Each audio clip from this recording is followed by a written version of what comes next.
আজকে একটি নতুন এবং রোমাঞ্চক গল্প আপনাদের কাছে নিয়ে এসেছি। গল্পটির নাম মায়ের আঁচল।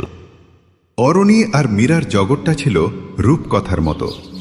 প্রতিদিন ভোরে মীরা যখন অরণির চুলে বিলি কেটে ঘুম ভাঙাত, অরণি তার মায়ের বুকে মুখ লুকিয়ে আরও খানিকটা ওম খুঁজত।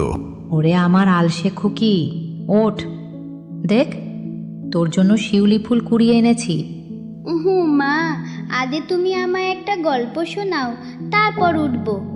বিকেলে বাগানে বসে মীরা যখন অরণিকে গান শেখাত, হাট্টিমা টিম টিম, তারা মাঠে পারে ডিম, তাদের খাড়া দুটো শিং, তারা হাট্টিমা টিম টিম। অরণি মুগ্ধ হয়ে তার মায়ের চোখের দিকে তাকিয়ে থাকত। একদিন অরণি তার ছোট্ট হাতে একটা মাটির পুতুল বানিয়ে মীরাকে দিল। মা, এটা তুমি সব সময় আমার পাশে থাকবে তো? পাগলি মেয়ে, মা কি কখনো তার কলিজার টুকরোকে ছেড়ে থাকতে পারে? আমি যেখানেই থাকি তোর নিঃশ্বাসে, তোর হাসিতে আমি ঠিক মিশে থাকবো।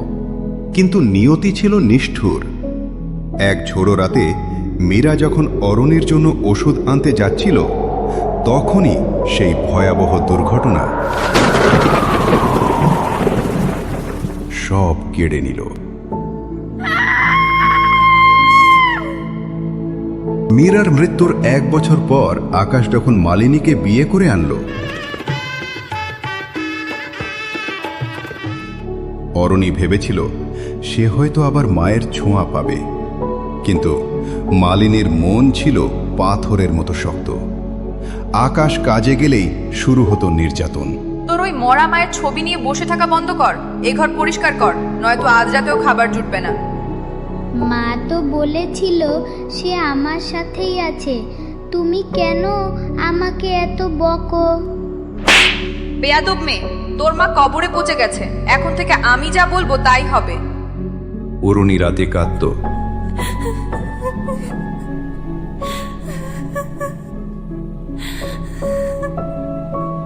আর তার বুকের কাছে রাখা মায়ের সেই পুরনো শাড়ির টুকরোটা জাপটে ধরত। সে জানত না তার কান্নার শব্দে শূন্য ঘরে একটি ছায়ামূর্তি অস্থির হয়ে পায়চারি করছে।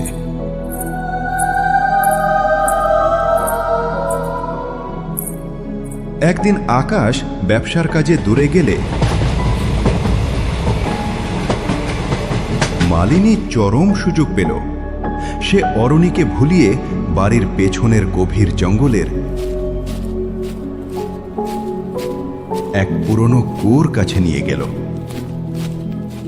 শোনো অরণি, তোর মা ওই কুয়োর নিচে গয়না লুকিয়ে রেখেছে, নিচু হয়ে দেখ তো, দেখতে পাস কিনা। কই মা, কোথায় মা? কিচ্ছু তো দেখা যাচ্ছে না। ঠিক সেই মুহূর্তে মালিনী সজোরে ধাক্কা দিল অরণিকে, কিন্তু অরণি নিচে পড়ে যাওয়ার আগেই এক জোড়া শীতল অথচ মমতাময়ী হাত তাকে শূন্যে লুফে নিল। অরণি দেখল তার সামনে দাঁড়িয়ে আছে তার নিজের মা মীরা। তবে তার চেহারা এখন তেজদীপ্ত, চোখের মণি আগুনের মতো জ্বলছে। আমার নরবরে ঘরটাকে তুই ভাঙতে চেয়েছিস মালিনী? যে হাত দিয়ে আমার অনাথ মেয়েকে মেরেছিস, সেই হাত আজ আমি ছাড়ব না। মালিনী চিৎকার করে পালানোর চেষ্টা করল, কিন্তু বাতাসের ঝাপটায় সে ছিটকে মাটিতে পড়ল। অদৃশ্য এক শক্তি তাকে কুয়োর পারে আছাড় মারতে লাগল। মালিনী দেখল মীরার আত্মা তার দিকে এগিয়ে আসছে। আমাকে মাফ করে দাও, আমি আর কোনোদিন ওকে ছোবো না। পাপিষ্ঠার ক্ষমা নেই। আজ থেকে তুই এই মেয়ের ছায়া থেকেও দূরে থাকবি। পরদিন সকালে আকাশ ফিরে দেখল অরণি নিশ্চিন্তে বাগানের ঘাসে ঘুমাচ্ছে, আর মালিনী ভয়ে সিটিয়ে এক কোণে বসে আছে। সে পুরোপুরি বাকশক্তি হারিয়ে ফেলেছে। অরণি চোখ খুলে তার বাবাকে দেখে হাসল। বাবা বাবা, জানো তো মা এসেছিল।